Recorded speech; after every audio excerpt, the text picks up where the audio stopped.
Sejumlah orang yang menamakan diri Komite Penyelamat Kearifan Lokal Kota Cilegon menolak pembangunan rumah ibadah Gereja HKBP Maranatha di lingkungan Cikuasa, Kelurahan Gram, Kecamatan Grogol, Kota Cilegon, Banten.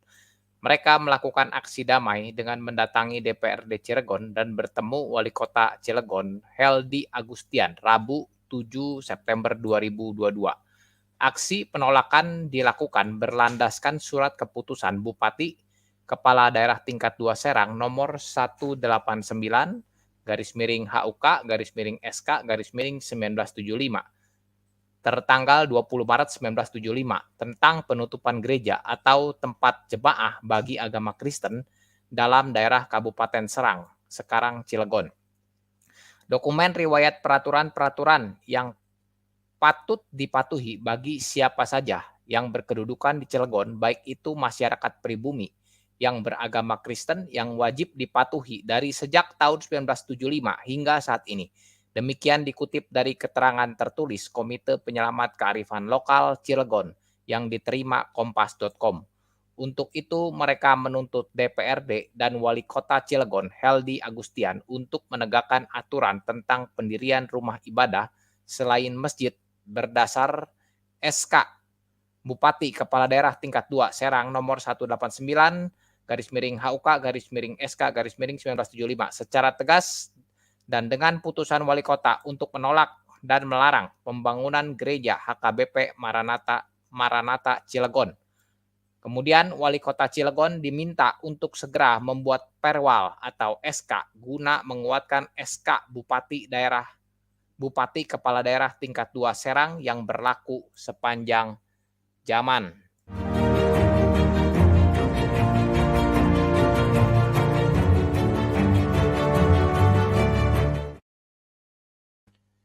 Shalom, selamat sore kawan-kawan, jumpa lagi di True Cross Channel. Mari kita menyatakan kebenaran dan meluruskan kepalsuan. Ya, tadi saya sudah sajikan sekilas cuplikan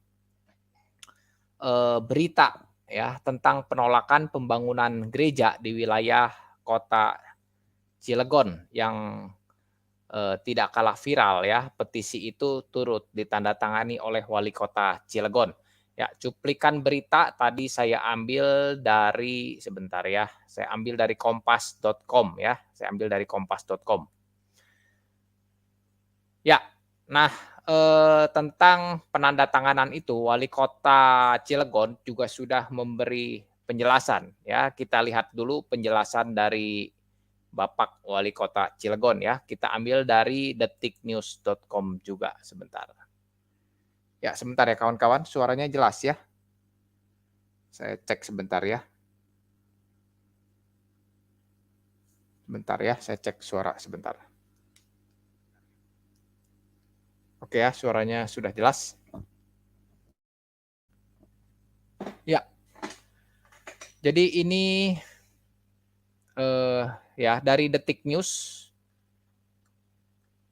Dari Detik News ya, dari Detik News saya ambil ini tentang masalah penandatanganan itu ya. Jadi Wali Kota Cilegon sudah memberi penjelasan ya. Kita baca langsung apa penjelasannya dari Detik News ya. Saya ambil ini. Nah, terkait dengan penandatanganan bersama yang dilakukan pada hari Rabu 7 September tahun 2022.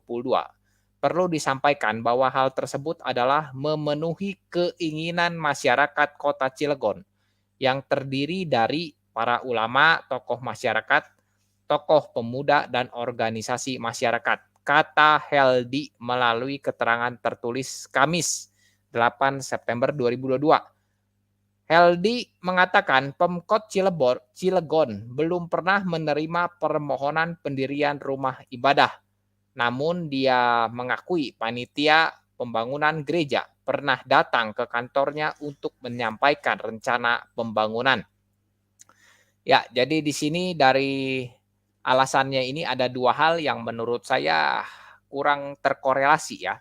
Ya, kalau artinya Wali Kota Cilegon ini sudah menandatangani petisi dari masyarakat Kota Cilegon, ya artinya alasan apapun tidak berguna lagi, kan artinya mengikuti kearifan lokal ya. Tetapi Buktinya kan Wali Kota Heldi masih memberikan pernyataan belum menerima permohonan pendirian rumah ibadah. Ya, di sini yang rancu ya, yang ketidakjelasannya. Artinya penolakan pembangunan gereja ini sudah sah atau belum sah ya? Bagaimana jelasnya ini yang jadi rancu ya. Yang jelas pemerintah pusat sudah eh, berjanji ya akan mengatasi permasalahan ini bahwa di negeri ini tidak boleh ada yang melarang pembangunan ibadah. Ya, jadi sebenarnya kalau jawaban dari Bapak Wali Kota Cilegon ini ya bagi saya tidak jelas lah ya maksudnya kemana. Ya sudahlah, tapi ya kita serahkan saja kepada pemerintah ya untuk menangani kasus ini. Toh pemerintah sudah cukup eh, cukup tegas dan cepat ya untuk mengatasi permasalahan ini ya. Yang penting sudah kita suarakan. Nah, tapi intinya yang bisa saya pahami ya, mengapa selama ini tidak ada satupun gereja yang berdiri di Cilegon ya, itu karena pertimbangan kearifan lokal di wilayah Cilegon. Nah, bagaimana ke depannya ya tentu ini tergantung dari nanti pemerintah pusat ya, bagaimana penanganan selanjutnya. Nah, hal ini memang jadi concern ya, kepedulian kita semua.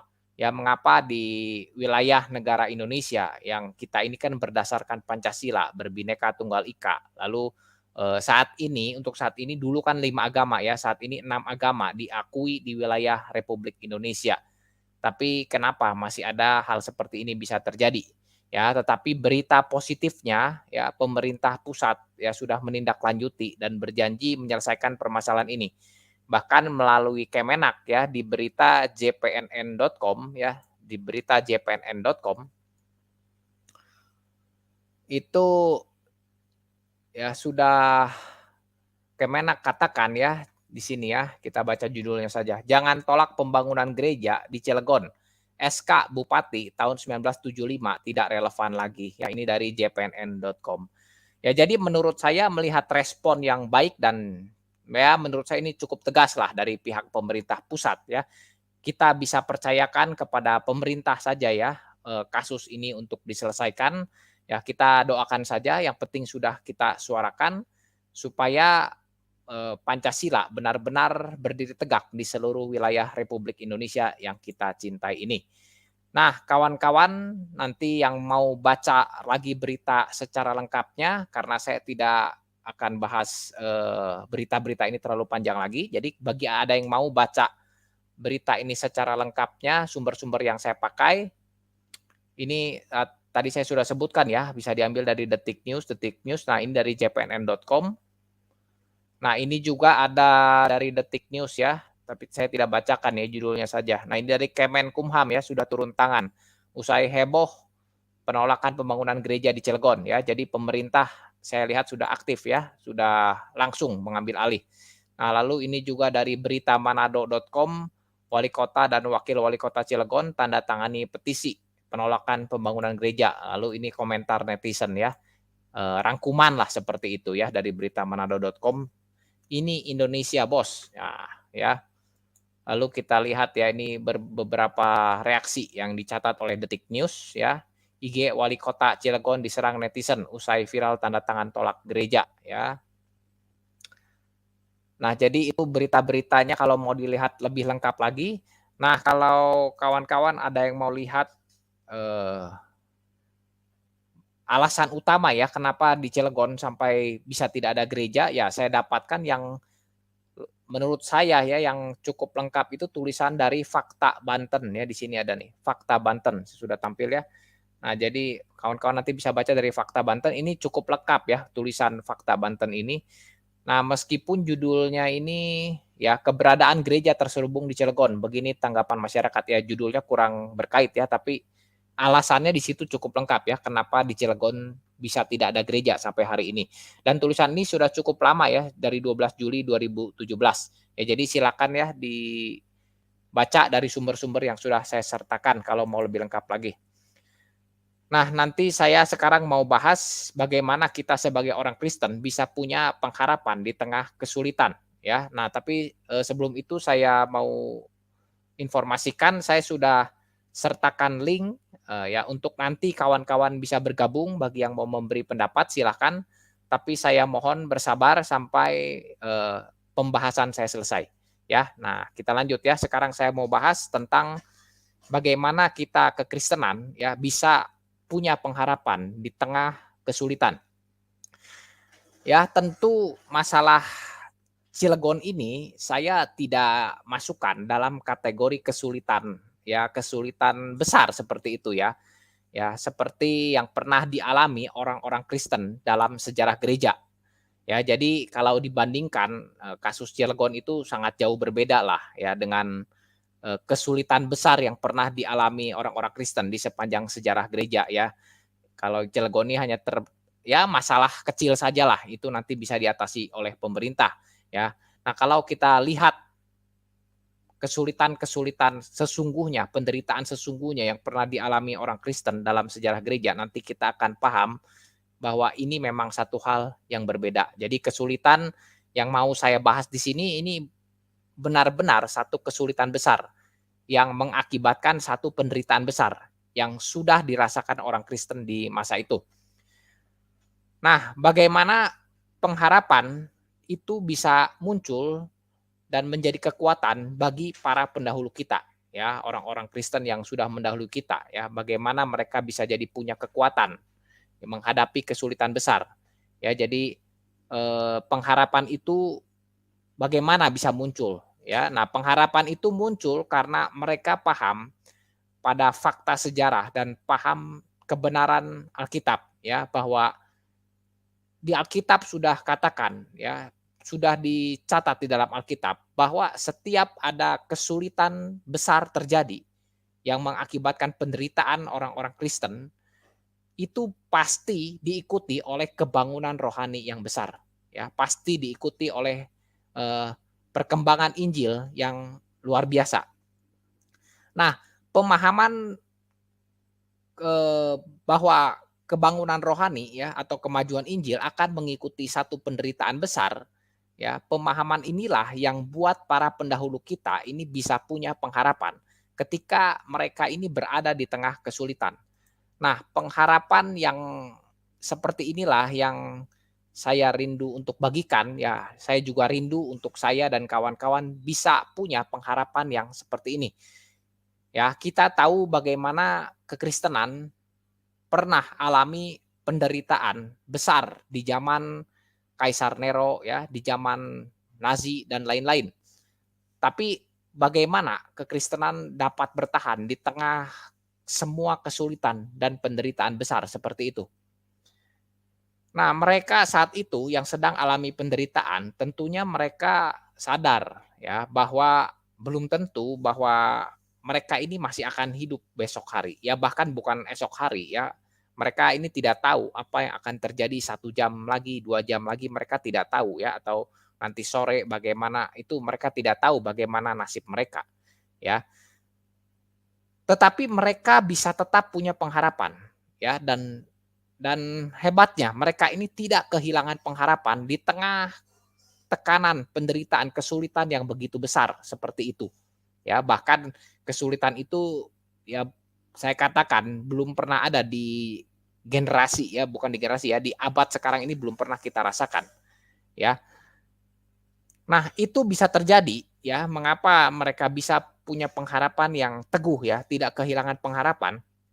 Nah, itu bisa terjadi karena mereka sudah melihat contoh bahwa kesulitan besar yang mereka alami itu bukan yang pertama kali terjadi. Itu juga sudah pernah terjadi, bahkan Alkitab sudah catat itu sejak dari Perjanjian Lama. Ya, dan dari fakta Alkitab bahwa setiap sesudah terjadi satu kesulitan besar, ya itu pasti diikuti oleh kebangunan rohani yang luar biasa. Nah, pola yang didapat dari Alkitab inilah ya dan juga dari fakta sejarah ya, hal inilah yang berhasil mereka lihat dan pola inilah yang jadi pengharapan mereka. Jadi mereka sadar bahwa di setiap setelah kesulitan besar terjadi, pasti akan diikuti oleh kebangunan rohani yang luar biasa. Nah, hal inilah yang jadi pengharapan mereka. Kebangunan rohani inilah yang jadi pengharapan mereka. Ya, karena mereka tahu bahwa akhir dari penderitaan mereka itu adalah kebangunan rohani dan kemajuan Injil yang besar pasti terjadi. Nah, kita tahu ya dari Alkitab bagaimana tentang Yusuf ya. Kita tahu bagaimana pemenjaraan Yusuf ya. Itu awalnya pasti terlihat sangat buruk ya. Di mana di sana terjadi satu pertunjukan kekejaman oleh saudara sendiri ya yang tega menjual dan bahkan niat awalnya itu malah mau membunuh Yusuf ya. Nah, di saat kejadian itu tentu hal ini terlihat keadaannya itu sangat buruk ya, tidak mungkin orang melihat itu keadaan yang baik. Ya, tapi siapa sangka dari hal yang buruk terjadi satu kebaikan. Ya, menjadi satu kebaikan. Di mana di pengaruh hikmat Tuhan pada Yusuf akhirnya malah menyebar ke seluruh Mesir. Ya, Yusuf yang tadinya dibuang, yang tadinya dipenjara, terlihat seperti sudah tidak ada harapan, ya, tapi hidupnya malah jadi berkat. Ya, justru karena dibuang dan dipenjara, Yusuf jadi berkat. Ya, jadi pemenjaraannya Yusuf itu malah diakhiri oleh kebangunan besar di seluruh Mesir. Nah, setelah Yusuf kita juga tahu ya, orang-orang zaman itu tahu, mereka tentu sangat memahami ini ya, orang di zaman itu. Mungkin kita agak sulit, tapi mereka di zaman itu memahami hal ini dengan baik. Ya, setelah Yusuf mereka juga paham bagaimana kejadian yang menimpa Daniel ya. Nah, bagaimana keadaan Daniel saat itu ya, seandainya kita hidup di masa itu ya, sudah teman-temannya masuk ke dalam dapur api, ya pasti kita bisa merasakan satu keadaan yang betul-betul tidak pasti. Setelah itu juga bagaimana Daniel dimasukkan ke dalam gua singa ya, itu satu sebelum kejadian pasti itu satu keadaan yang begitu menakutkan dan mencekam ya. Saya pikir tidak mungkin ya ada orang yang bisa hidupnya tenang-tenang saja ya kalau tahu bahwa besok atau sore atau kapan dirinya ini mau dimasukkan ke dalam kandang singa ya, jadi santapan singa seperti itu. Dan memang faktanya Daniel tidak lepas dari kandang singa ya, dia tetap masuk ke dalam kandang singa ya. Tetapi apa yang terjadi ya, Daniel keluar dari kandang singa tanpa luka sedikit pun. Ya, dan setelah itu ya setelah Daniel keluar, apa yang terjadi, Daniel malah jadi orang terpenting di seluruh wilayah kerajaan Persia. Ya, Daniel punya pengaruh yang begitu besar di masa itu. Ya, dan semua musuhnya yang sudah fitnah Daniel, Tuhan singkirkan mereka. Ya, bukan Daniel yang balas mereka. Daniel tidak pernah balas mereka. Tapi Tuhan yang singkirkan mereka. Tuhan balikan keadaan. Ya, dari gua singa yang singa-singa ini yang harusnya dipersiapkan untuk menyantap Daniel, ya jadi malah berbalik ya, singa-singa yang mereka persiapkan ini malah menyantap diri mereka sendiri ya, akhirnya mereka mati oleh rancangan mereka sendiri. Ya, tetap Daniel dilepaskan dari bahaya ya, dan dengan hikmat Tuhan juga ya, Daniel jadi punya otoritas yang mempengaruhi seluruh Persia pada waktu itu. Nah, pola seperti Yusuf dan Daniel inilah ya yang berhasil dibaca oleh orang Kristen di zaman itu yang sedang alami penderitaan. Mereka berhasil membaca pola ini dari Alkitab ya sehingga mereka beroleh penghiburan dari kebenaran Alkitab ini.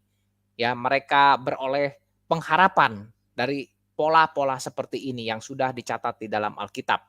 Ya, nah pola inilah yang menghibur orang Kristen di zaman gereja mula-mula.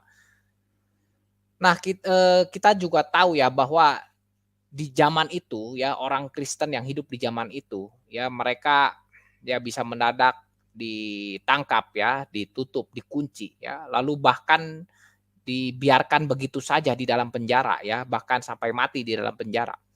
Ya tetapi sebuah keadaan ini ya, mereka tidak jadi tidak jadi kehilangan pengharapan ya di dalam penindasan yang begitu berat ya, mereka teringat ya bagaimana Yusuf pernah dibuang hampir mati, tapi setelah itu malah terjadi satu kebangunan besar.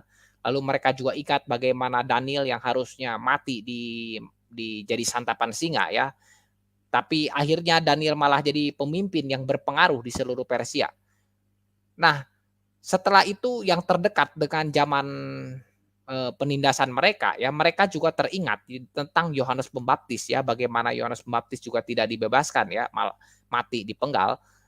Dan pola yang paling jelas bagi mereka saat itu, bagi orang-orang Kristen gereja mula-mula di zaman itu, pola yang paling jelas ya, setelah pola-pola yang tadi, mereka melihat kepada Kristus. Ya, pola Kristuslah yang jadi, pola yang paling jelas bagi mereka. Ya, Kristus sebagai anak Allah saja tidak lepas dari kayu salib. Kristus tetap harus mati di kayu salib. Tetapi justru dari kematian Kristus itulah umat pilihan dari berbagai bangsa dibentuk. Nah, kejadian dan pola inilah yang disadari oleh orang Kristen mula-mula. Ya, meskipun eh, ya mereka ini jadi saksi ya, bahkan pelaku sejarah ya. Mereka tahu bagaimana besarnya kesulitan dan penderitaan orang Kristen di zaman itu ya. Nah, orang-orang ini tidak menjadi surut dalam imannya ya. Penderitaan besar itu tidak buat mereka meninggalkan iman mereka. Ya, dan penginjilan tidak pernah berhenti karena adanya satu penderitaan besar.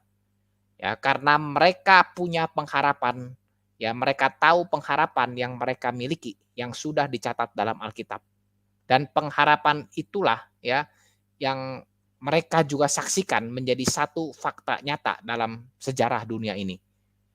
Nah, jadi kawan-kawan, pengharapan seperti itulah sebenarnya yang eh, saya coba bagikan ya kepada kawan-kawan ya, ya meskipun kita tidak sedang dalam masa yang sulit seperti mereka ini ya, tapi kita tetap perlu tahu bahwa Alkitab sudah bagikan pengharapan yang seperti ini bagi kita semua.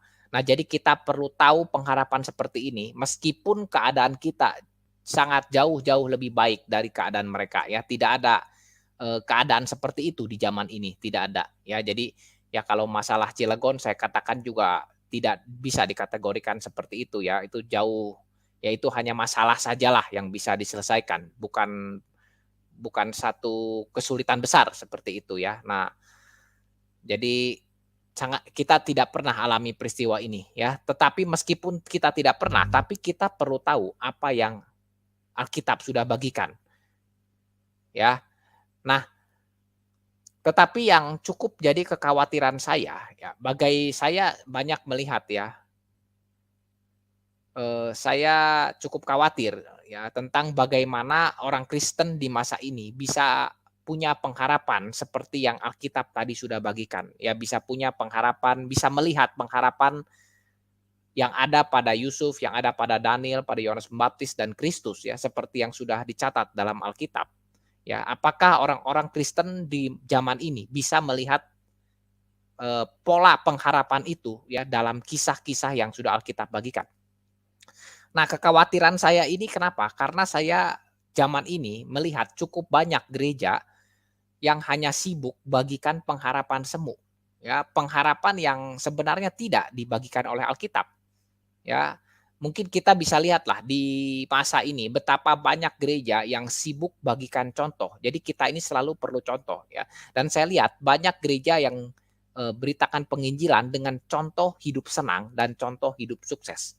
Ya, kalau percaya Tuhan, setia ya, dibaptis ya percaya Tuhan artinya kita jadi anak Tuhan. Ya, nanti kalau orang ditanya, "Kenapa mau jadi anak Tuhan?" Ya karena akan hidup akan terjamin, ya hidup akan baik-baik saja. Ya jadi motivasi ikut Tuhan bukan bukan seperti motivasi yang Alkitab bagikan, tetapi motivasinya supaya hidup di dunia bisa jadi baik. Ya, dan faktanya Alkitab tidak pernah nyatakan hidup di dunia akan baik-baik saja. Ya. Nah, ya berita semacam ini banyak dibagikan, ya tidak di semua gereja, tapi banyak di panggung gereja hanya dibagikan hal-hal seperti ini, ya. Yang penting setia baca Alkitab, taat, berbuat baik, rajin persembahan, maka hidup kita akan sukses, ya. Terhindar dari belalang pelahap, jangan lupa perpuluhan. Ya hanya seperti itu saja, seputar-seputar itu saja. Dan apapun yang kita kerjakan ya bisa berhasil asal didoakan dengan iman.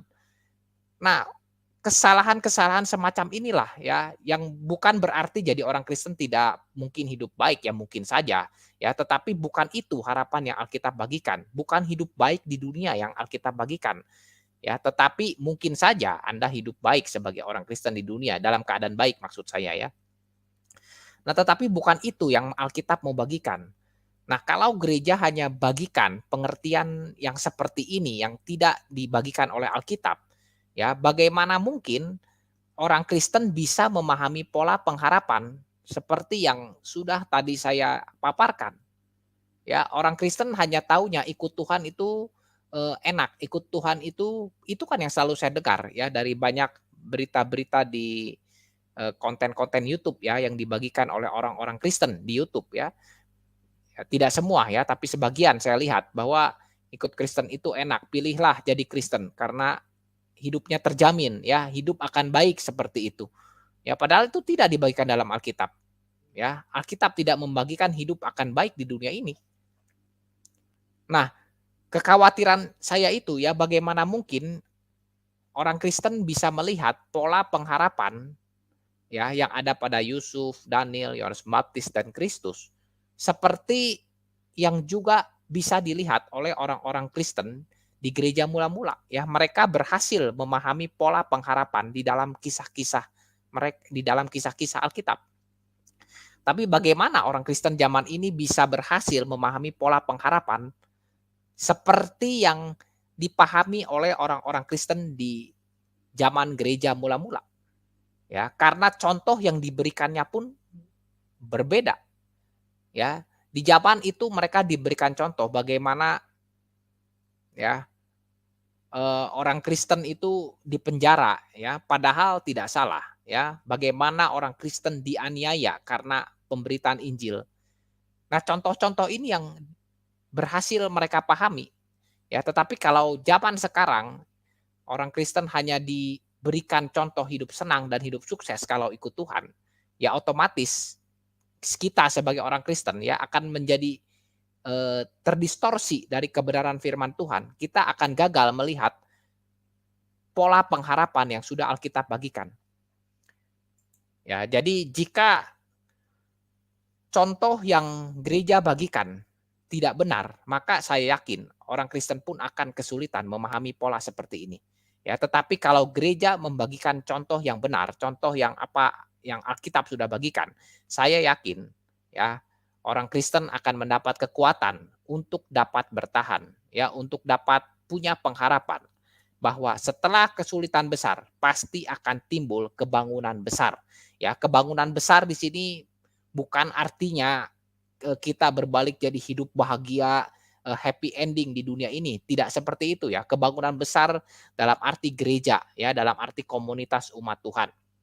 Ya, jadi, dalam kita membahas Alkitab, mohon jangan hanya bukan Alkitab itu tidak bicara tentang pribadi, tapi bicara tentang komunitas umat Tuhan ya. Jadi tidak pernah Alkitab bicara hanya untuk pribadi seorang saja.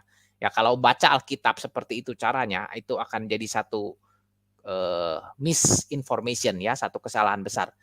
Ya, dan itulah fakta kebangunan besar terjadi setelah kesulitan besar, itu memang terjadi ya. Setelah abad keempat, Kaisar Konstantin mengeluarkan satu aturan ya, di mana sebelumnya orang itu bebas menganiaya orang Kristen ya, tetapi setelah abad keempat ya, dikeluarkan satu dekret, satu keputusan bahwa tidak boleh ada lagi penganiayaan terhadap orang-orang Kristen. Ya, dan di abad keempat itu juga pengaruh kekristenan sudah masuk kepada seluruh pemerintahan dan bahkan sudah bisa mempengaruhi keputusan kaisar. Ya, bahkan kekaisaran Romawi saat itu berubah jadi kekaisaran yang menyembah kepada Allah Tritunggal. Dan bahkan doktrin Allah Tritunggal itu menjadi doktrin resmi kekaisaran Romawi. Nah, karena fakta itu juga orang Kristen di sepanjang sejarah gereja itu makin teguh ya di dalam iman dan pengharapan mereka. Mereka makin yakin dalam pengharapan bahwa setelah penganiayaan besar pasti akan ada kebangunan rohani yang besar. Ya, pasti akan ada kemajuan Injil yang besar. Nah, itulah sebenarnya yang mau saya bagikan tentang pengharapan di tengah kesulitan besar, ya, dan pasti akan ada kebangunan besar setelah masa sulit yang benar-benar sulit. Nah, itulah yang mau saya bagikan. Jadi saya berharap dari apa yang saya bagikan ini, ya kawan-kawan juga bisa jadi memiliki pengharapan ya seperti yang sudah dimiliki oleh para pendahulu kita di sepanjang sejarah gereja. Ya, karena pengharapan inilah yang akan jadi penghiburan kita ya di tengah kesulitan. Kalau seandainya ya sekarang kita tidak berada di tengah masa kesulitan besar ya, tidak ya bahkan generasi kita ini tidak pernah mengalami satu masa kesulitan seperti itu. Ya, jika seandainya suatu saat ya eh, kita masih hidup ya dan mungkin kita berada di situasi masa sulit seperti itu, ya kita jadi punya pengharapan yang benar, ya kita jadi dapat melewati masa kesulitan. Ya, entah kita akan melewati dengan tubuh ini atau dengan tubuh eh, atau Tuhan sudah panggil kita ya, kita tidak tahu, tapi selama kita masih ada dengan tubuh ini kita bisa punya pengharapan yang benar. Ya, karena kita tahu apa yang sudah Alkitab bagikan. Ya, jadi kita tidak bisa bandingkan lah ya kasus di Cilegon ini dengan kesulitan besar yang sudah dialami oleh para pendahulu kita. Ya, nah jadi saya juga berharap ya kita sebagai orang Kristen jangan gampang eh, ya mengeluh wajar ya, tapi jangan mengeluh berlebihan ya karena hanya kondisi yang kita alami sekarang yang sebenarnya ini tidak jauh ya, tidak ada apa-apanya dibanding keadaan para pendahulu kita di sepanjang sejarah gereja. Ya, dan lagi pula kan kondisi sekarang itu hanya sebagian saja, lagi pula pemerintah sudah menyelesaikan itu ya. Beda dengan kondisi di zaman dulu ya, itu pemerintahnya. Sekarang tidak pernah kita alami seperti itu lagi. Ya, jadi ya yang penting kita tetap tahulah ya, meskipun tidak pernah kita alami ya keadaan kesesakan, kesulitan yang seperti itu ya. Tapi kita harus tetap tahu pengharapan kita ya, pengharapan kalau sampai Tuhan izinkan itu terjadi, kita sudah tahu apa pengharapan kita. Ya, karena dengan pengharapan inilah kita akan terus melangkah maju. Ya, kesulitan besar ini saya bisa juga kategorikan dalam kesulitan pribadi ya, termasuk dalam kesulitan pribadi. Kalau tadi kan secara komunitas. Ya, jadi kalau secara pribadi kita alami kesulitan, kita juga bisa tahu pengharapan ini ya, ini juga bisa jadi pegangan pengharapan kita. Ya, jadi kawan-kawan harapan saya kita tetap semangat dalam memberitakan Injil, ya jangan gara-gara hal kecil penginjilan jadi terhalang. Ya, juga selalu saya ingatkan kepada kawan-kawan ya, bahwa penginjilan itu bukan dengan sibuk bahas-bahas kitab agama lain ya, itu bukan penginjilan yang Alkitab maksud. Ya. Nah, itu yang mau saya bagikan. Saya sudah bagikan link ya, dari awal tadi saya sudah bagikan link. Kalau ada yang mau masuk, memberikan pandangan, atau apapun ya yang terkait dengan berita yang saya bagikan ini, silakan ya.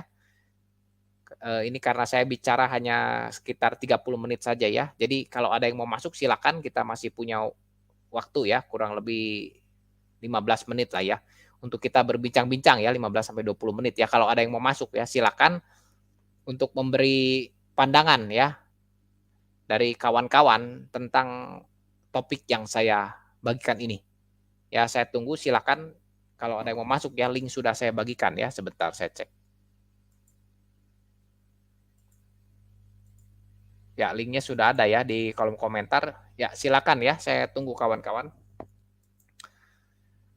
Ya, sekalian saya juga mau informasikan sedikit ya, untuk minggu kemarin saya tidak keburu ya untuk buat renungan harian, mohon maaf ya. Jadi ya saya usahakan minggu ini keburu ya, karena minggu ini saya betul-betul padat jadwalnya, jadi sampai tidak sempat. Dan ada beberapa berita yang mau saya bawakan juga tidak keburu ya, karena minggu ini saya hanya sempat baru 2 kali ya saya bawakan live berita ya, karena betul-betul sibuk ya minggu ini.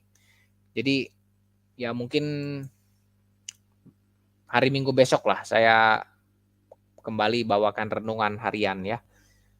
Silakan ya kawan-kawan kalau ada yang mau masuk. Ya, tadi saya sambil bicara ya, tadi saya juga ada sedikit singgung ya, bahwa penginjilan itu bukan kita dengan sibuk bahas-bahas kitab agama lain ya. Ya kita juga harus belajar ya dari kasusnya, pelaporan Deolipa ya, lalu Nandar ya, itu Yonatan Nandar ya, mau seret-seret ya, debaters Kristen ya, untuk turut dilaporkan oleh si Nandar ini. Ya lalu saya sempat, lihat ya, saya lupa lihat di mana itu ada katakan bahwa seharusnya Nandar tidak lakukan itu ya, karena sudah ada perjanjian seperti itu ya, kalau bahwa antara debaters itu tidak akan saling lapor-melapor ya. Ya saya hanya mau katakan beginilah, kita harus sadar ya bahwa Alkitab sudah katakan bahwa di kolong langit ini tidak ada satu manusia pun yang tidak berdosa. Ya, jadi kalau Alkitab sudah katakan itu, kalau kita beriman ya, kalau kita percaya Alkitab itu benar, ya saya agak heran kenapa kita masih bisa percaya kepada janji-janji yang diucapkan seperti itu ya, bahwa tidak akan saling lapor ya kalau di dalam ranah debat. Ya, ya sudahlah, kita sudah tahu bahwa apa artinya dosa. Artinya kita ini tidak bisa bergantung pada janji-janji manusia ya. Jangan sebagai orang Kristen kita ini bergantung kepada janji manusia seperti itu. Ya kalau mau dijanjikan apapun ya terserahlah, tapi intinya kita harus kembali kepada Alkitab bahwa Alkitab tidak pernah ajarkan penginjilan apologetika dengan cara bahas-bahas kitab agama lain. Jadi ya sudah, kita jangan lakukan itu. Jadi jangan atas dengan dasar karena sudah dijanjikan bahwa tidak akan ada saling lapor ya di antara diskusi Islam Kristen seperti itu di ranah YouTube, tidak akan saling lapor. Lalu kita bersandar pada janji itu dan jadi bahas-bahas kitab agama lain ya. Akhirnya kalau sudah keadaan seperti ini, kan sama saja turut jadi terancam seperti itu. Nah, inilah yang saya katakan ya harus kita pakai hikmat lah. Alkitab sudah jelas katakan, tidak ada yang tidak berdosa di kolong langit ini. Jadi kawan-kawan harus pakai hikmat ya. Ya, pakai hikmat yang sudah Alkitab berikan. Jangan mudah percaya pada janji-janji seperti itu ya. Ya biarkan sajalah mau berjanji seperti apapun ya, kalau dari pihak lain yang menyerang kekristenan lebih dahulu ya cukup jawab dari sisi kekristenan, tidak perlu bahas lagi, tidak perlu dibalikan bahas lagi tentang kitab mereka ya. Cukup kita jawab pakai Alkitab, itu sudah sangat cukup ya. Dan jadi itulah, kita harus punya hikmat untuk jangan sampai jangan sampai kita buat celah bahwa keadaan bisa membalik kepada kita seperti itu ya. Nah kalau kawan-kawan tidak pernah bahas-bahas kan tidak perlu takut ya, mau dilaporkan mau di bagaimanapun ya, memang tidak pernah membahas ya, apa masalahnya seperti itu ya. Mau dilaporkan kan tinggal diargumentasi saja ya. Tapi kalau sudah dilakukan, kalau kawan-kawan caranya turut-turut seperti itu, bahas-bahas agama orang lain ya, ya akan tegang-tegang juga ya ketika Nandar itu mengancam akan melaporkan, menyeret-nyeret ya, debaters Kristen seperti itu. Ya tapi saya tidak tahu ya bagaimana akhirnya tetap jadi melapor atau tidak, itu saya tidak tahu juga ya, karena saya tidak lihat beritanya ya. Yang saya lihat baru kemarin ini ya, melaporkan, tapi saya tidak jelas juga ya, melaporkannya ya Deolipanya pasti ya, tapi kalau debaters Kristennya saya tidak tahu ya, saya juga tidak baca beritanya lagi seperti itu. Ya tapi intinya jangan buka celah kawan-kawan. Ya, percaya saja pada yang sudah Alkitab katakan ya. Kalau Alkitab tidak ajarkan bahas-bahas agama orang lain ya jangan kerjakan itu. Ya kalau kawan-kawan kerjakan itu bukan martir bagi Kristus, bukan ya. Jadi kalau kawan-kawan dapat masalah ya karena kawan-kawan kerjakan hal yang tidak Alkitab ajarkan, itu bukan kawan-kawan mati dalam penginjilan, artinya bukan menderita karena Kristus ya, itu tapi menderita karena ya perbuatan kawan-kawan sendiri ya, kawan-kawan cemplung ke dalam masalah seperti itu. Ya, jadi jangan jangan segala sesuatu itu dikaitkan kita ini demi Kristus. Tidak juga, kita lihat dulu apa yang kita kerjakan sudah sesuai dengan yang Alkitab ajarkan atau tidak ya. Kalau Alkitab tidak ajarkan tapi kita tetap lakukan, ya itu namanya menderita konyol ya, karena perbuatan kita, seperti itu. Ya jadi, ya itulah, kita harus perlu hikmat ya untuk bisa, mengerjakan segala sesuatunya dengan benar, seperti itu, ya. Jadi jangan karena diiming-imingi ya, atau dijanjikan sesuatu yang sebenarnya kita sudah sama-sama tahu ya, dari mana kita bisa pegang janji itu, ya. Kalau kita bisa percaya janji hanya seperti itu, saya pikir kalau kawan-kawan mau jual beli rumah atau jual beli mobil juga tidak perlu sertifikat kali ya, kalau bisa percaya seperti itu, pasti seperti itu. Ya makanya kan kenapa jual beli mobil perlu sertifikat, jual beli rumah perlu sertifikat, ya karena ya seluruh dunia ini tahulah orang itu perlu sesuatu yang fakta tertulis ya, tidak bisa percaya ucapan begitu saja. Ya jadi kalau hanya diucapkan, tidak akan dilaporkan kalau dalam ranah debat, ya tetap saja bagi saya tidak bisa dipercaya ya. Jadi jangan kawan-kawan karena percaya hal seperti itu, akhirnya jadi buka celah ya, untuk turut bisa dilaporkan, seperti itu ya. Kalau kawan-kawan tidak lakukan itu kan juga jadi tidak perlu takut ya. Ya kita bisa belajarlah dari bagaimana Adam dan Hawa ya, ketika Adam dan Hawa tidak jatuh ke dalam dosa, ya Tuhan berjalan-jalan di Taman Eden, ya mereka kan tidak pernah, bersembunyi ya, tidak pernah malu bersembunyi dengan kedatangan Tuhan, ya.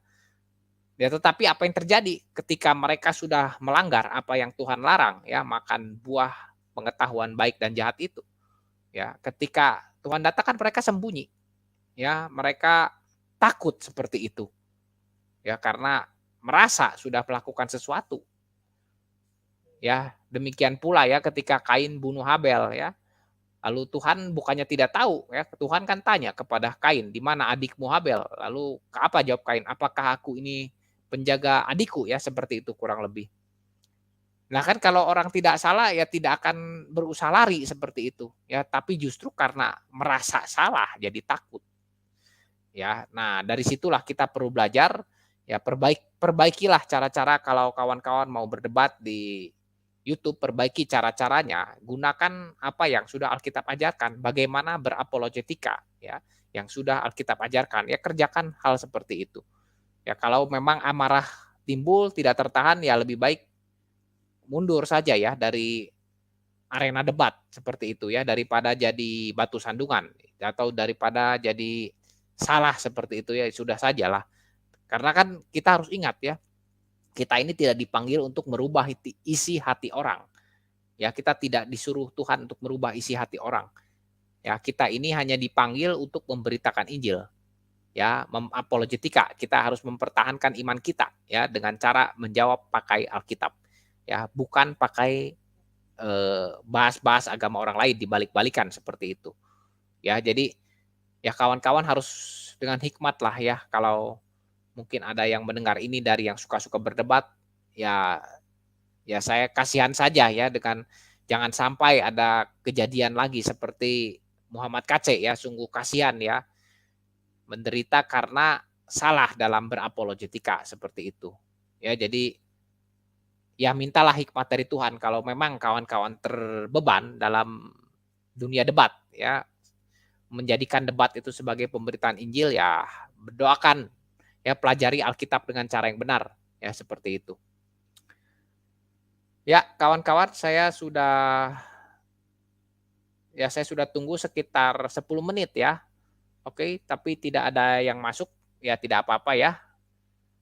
Kalau begitu saya akan akhiri saja ya, sebentar saya cek dulu ya.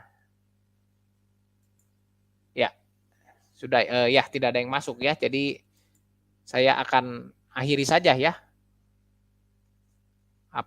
video topik kali ini ya.